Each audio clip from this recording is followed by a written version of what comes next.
Hey everyone, how's it going? Grizzly Bear here with the first ever episode of a new series I'm doing called 1v1 Me Bro. And basically what it's going to be is me just having a discussion with a member of the TF2 community. This person could be a competitive player, a mapper, a artist, a YouTuber. It could be just anybody who has anything at all to do with TF2. My guest this week is the wonderful Medli20. Some of you guys may know her. She is an artist and she does great work. So without further ado, let's go ahead and hop right into the episode. I hope you guys enjoy. Alright, so basically I'm just wondering, for anybody who's listening who doesn't know who you are or what you're known for, can you kind of explain, how you're known in the TF2 community? Hi, I'm Medli20. I like to play TF2 sometimes. I'm not very good at it, but I like to draw. And let's see. A couple things that I've drawn are the gibbous mercenaries. Those tend to... I've seen those get passed around a bit. I also did this gif of the spy smoking, and he blew out the letters "fuck you" and and smoke. Am I allowed to say that?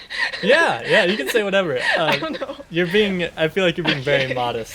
You're kind of in my opinion, you're the known artist on the subreddit for Team Fortress 2. I feel like most people know who Medli20 is.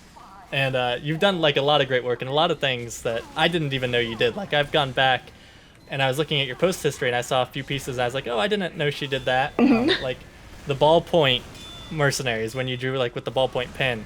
Yeah. And I saw those a long time ago and I didn't realize you were the person who did that. And I was like, man, this girl's everywhere, she's... So I think that's really cool. I'm assuming that you didn't just pick up Team Fortress 2 one day and you were like, oh, you know what? I think I'm gonna start drawing these characters. That'd be fun. So obviously you started art somewhere else. Can you kind of explain about your art history and when you started drawing? Have you been drawing since you were a little kid? Yeah, I've been drawing since I've been about 3 or 4 years old. My dad actually had this big old sheet of paper about 20 by 30 inches. And we just sat down and drew a bunch of animals and stuff. And I remember that just completely blew my mind. And yeah, that's what got me into it. And then art kind of seriously in middle school, early high school. And oh yeah, in high school I actually took an animation class. We were lucky to have one of those. And basically that got me into animating and stuff, which of course led me to want to pursue a career in art. Yeah, so I think that's very interesting. Was there ever a time when you're a student and you kind of thought, I'm kind of decent at this, maybe I could actually do this for a living, or there was a point where you decided you wanted to do this as a career? For a long time, I didn't really know what exactly it was that I wanted to do. It was just art had just been up to that point. It had just been something that I did for funsies, hey, look at what I can do! I can draw bunnies and stuff. But it wasn't until people started actually asking me to draw things for them. My friends in high school had asked me to draw their persona and stuff. So I was like, oh, I could make money off of this. Right, yeah, and that's something that you have done quite a bit. You do commissions online, and you post those occasionally, and you recently did some stuff for Muselk. You did some t-shirt designs, and you also did his first t-shirt design. Yep. So, can you tell me a little bit about that? How did that come about? First off, I kind of started talking to Muselk because I was trying to make speed paint videos and stuff. And I didn't know how to properly condense my videos. I'm like, hey, this guy knows how to make videos. I should ask him. But it turns out he didn't know how to do it either. So we were just kind of at this crossroads where it's well, I don't know, you don't know. Let's just find out together. And then then later on, he asked me to do a commission for him. It was a take on Michelangelo's the creation of Adam. I don't know if you're familiar with that one. Yeah, the painting in the Sistine Chapel. Yeah, that one. And after that, I don't know. He just like asked me to draw like more stuff for him, and it's like this. Very cool. So it kind of started off as like a, I was just having an issue with the video and I needed some help, and you just went to Yeah. him, and then from there it kind of turned into this thing where it's like, oh, I can draw, and like he needs to Yeah, draw. pretty much. Yeah, that's pretty interesting. And you've done other stuff. You've done stuff I know for Freddy TF2. You've done some stuff for him, and you've done quite a bit of commissions. And for anybody who's interested in that, I mean, are your commissions open? Where can they go to contact you on that sort of thing? I'm on kmitchelldraws.tumblr.com, and you can find my commissions in a link on the top of my page there. But I'm a little over capacity right now, but it should clear up in a bit after I finish some more. So I mean, when you do the drawings, obviously you've done drawings for other people, but I mean, most of the time, is it something that you feel like you do for yourself more than anything else? Lately I've been drawing more for other people, so like I haven't had much time to do like personal projects and stuff. But definitely started out as like something for myself. Like I had these characters in high school, and I eventually like turned them into a comic, and it was really poorly written at the time, but it taught me a lot about like composition and like storytelling and stuff. Yeah. So did you ever like dig into like the web comic scene? Was that ever Oh yeah. like a thing you did? Yeah. I actually posted my comic from high school like on my DeviantArt, and it's not very good, but it's available to read. And that's still up? It's still up, yeah, but it's like hella long, so I don't know if anyone can actually stomach the whole thing. No, that's awesome though, because I mean, like the webcomic scene, I feel like it used to be like really big, and it's not quite as big as it used to be. Yeah. But I think that's really cool that that's something that you used to do. So I find that interesting. Something else I kind of wanted to talk about, just like a horrible segue here, is your YouTube channel. I went and checked that out the other day, and you do like a few videos. You talk about art and that sort of thing, and you give some like tips. I mean, can you talk about that a little bit? Like, what made you want to do that? It was actually, it started out because like I got a lot of people like ask how to get into art, like how to approach making art, and I got kind of tired of repeating the same things over and over. So I figured I'll just do a tutorial series. That's definitely a good idea. I know a lot of art channels, even though I don't draw a whole lot, I find it really interesting to just listen to some videos on like beginner mistakes and that sort of thing, and also seeing like time lapses. I know you have a few time lapses up there, especially with like the drawing you were talking about earlier, the creation of Muse Cell. That one's really cool, and I watched that one the other day, and I'm just, like I said, I'm always impressed by people who have the ability to draw, because it takes a lot of time and a lot of practice to actually get good at it. So I really respect people that have put in that time. Yeah, it's a lot of fun, but it's also a lot of work. You gotta kind of go in expecting both. Yeah, it's that's definitely one of the harder things for me, is like, oh, I want to be a good drawer, but I don't really want to put in the time, and it's like, well, that's part of it. So. Yeah. They definitely go hand in hand. Oh, totally. Like there is no like one easy trick to become an artist, or like Right. artists hate him. It's just like TF2. You gotta, if you want to learn to rocket jump, you gotta do a lot of rocket jumps and challenge yourself. I know you do a lot of your artwork that you have online is it's digital. It's things that you've drawn with like a tablet. But you also, being an art student, you've also done quite a bit with like traditional media, and I know you've done some sculptures or something like that. I mean, what can you say about that? I mean, is that something you really enjoy doing more so than digital, like really having like hands-on? I like both of them. It's just like digital tends to be a lot cleaner. Yeah. Like I don't have to do any cleanup with the Photoshop. I could just like, oh yeah, I could just save and quit, and it's done. But whereas with sculpture, it's like I gotta clean my tools. I gotta make sure I didn't get any clay anywhere, especially like if I'm in my room of north, because I don't think my landlady would approve of bits of clay everywhere. Yeah, it's I can imagine that digital it's a lot more forgiving, because if you make like a wrong stroke or something with traditional, like you're stuck with it. Oh, totally. I mean, like you can work with it. Like I kind of like the Bob Ross mentality of there's no such thing as a mistake, just happy little accidents.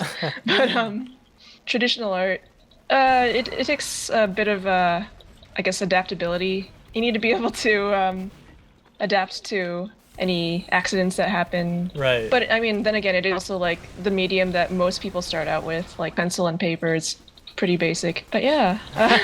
Yeah, when would you say like you made the transition from traditional to digital? Let's see. I first started using Photoshop when I was about 11. My dad had a copy of Photoshop 5.5, which is like not CS5, but freaking 5.5. Right, yeah. And I kind of like dicked around in that. I took a class that was like, oh yeah, this is how to do Photoshop in like middle school. It was like really basic, like, oh yeah, you use a pencil tool and then you use a fill bucket tool. Right, yeah. But that got me into it. And then I got a scanner, which allowed me to like do line art traditionally, and then I could like bring it into Photoshop and color it digitally. And that was a lifesaver. Yeah. And then I finally got a tablet at I must have been about 16 years old, and then the rest is history. and never looked back. Yeah. Okay, so we've kind of talked about, where you kind of started and how you kind of got to the digital artist, RTF2 celebrity that you are now. Do you have any plans for the future? Do you have any projects, anything coming up that you could kind of... I would eventually like to do a collab thing with Dapper Dog. He's got a kind of a group thing where everybody like contributes a bit of footage, and I want to do that. I also want to do like some animation, but I don't know if I'll actually have the time to. Yeah. Other than that, it's like pretty open. Oh. And I saw you actually just posted on Reddit yesterday or so, and one of the map makers, one of the guys that's really well known in the mapping community, Crash, mentioned something about making skyboxes for custom maps. Is that something you could ever see yourself doing in the future? I'd like to, because sky and clouds and stuff, like they've always I don't know, they've always felt good to me. Like the reason my name or my online handle is Medli20 is because of Zelda Wind Waker. And Medli's the name of this bird girl.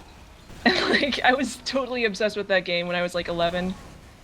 And like that kind of gave me this love for like birds and sky and that kind of stuff.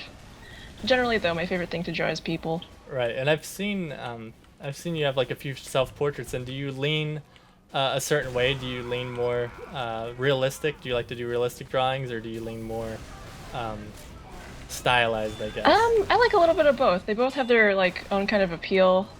Like the realism is a lot better for like practicing and learning, whereas the cartoony stuff is like you can get like a better feel of life, I guess. Like you can exaggerate things and make them feel like they're alive and moving. So I like a little bit of both. Yeah, I know a lot of people sometimes lean one way or the other. So I think it's cool to be very well rounded and kind of be able to do it all. Yeah. So I think that's really all the questions I have for you. I actually do have a few questions from people on Twitter. Just a couple of fun short ones here, just things people were interested in knowing. So the first one comes from @Grakaz. Is Medic your real main in Team Fortress 2? Yeah, I main Medic because I can't aim. So, yeah. I mean, I used to think that I was an engineer main for a while there, but no, I can't play engineer. No, you decided to go the medic route. Well, that's respectable. We could always use more medics.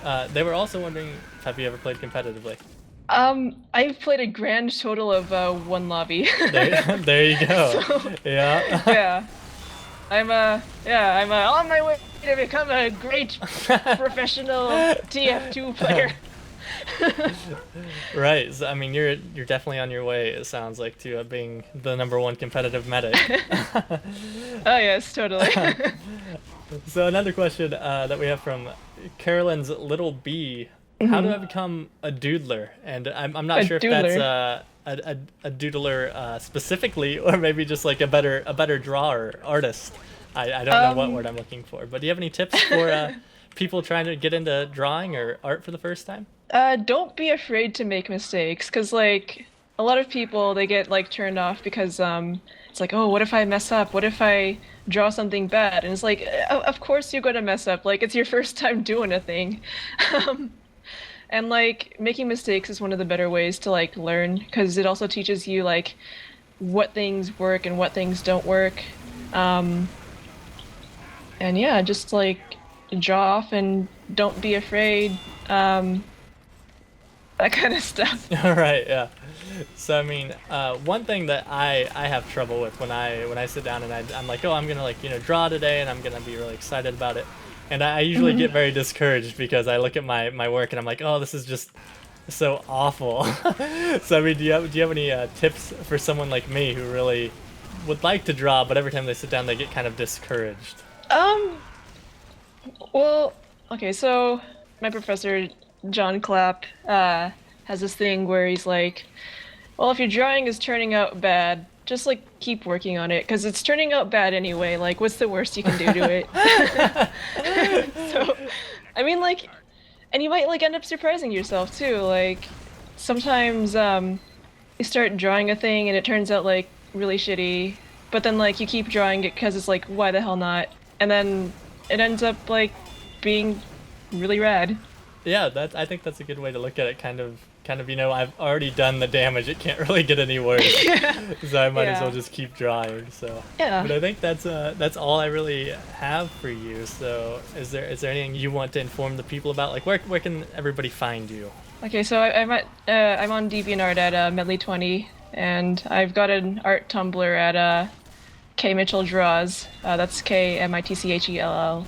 I've got a YouTube at Medli20. I'm basically just Medli20 everywhere except for Tumblr. Well, that makes it easy. So, Yeah. well, I just want to thank you for coming on, sitting down, and just kind of talking to me about stuff and being so open to the ideas. So I appreciate you Yeah. doing that for me. So Yeah, thanks for inviting me. yeah, I hope you had a good time. So hopefully we can talk again in the future, and hopefully everybody at home listening enjoyed it. So yeah, thank you, and thank you guys for listening, and I will talk to you later. Bye-bye! So there it is, the first ever episode of 1v1 Me Bro is officially in the books. I hope you guys enjoyed the episode. All of Medli's information is in the description: Twitter, DeviantArt, Tumblr, all that stuff. So be sure to check her out. She does really great work, as you guys have seen in the video. So I do plan on doing more of these. I do have a few more people lined up for this first season. But after that, I'm kind of open. I'm open to your guys' suggestions. Who would you like to hear next? So let me know in the comments below, and I will talk to you guys all later. Have a good one.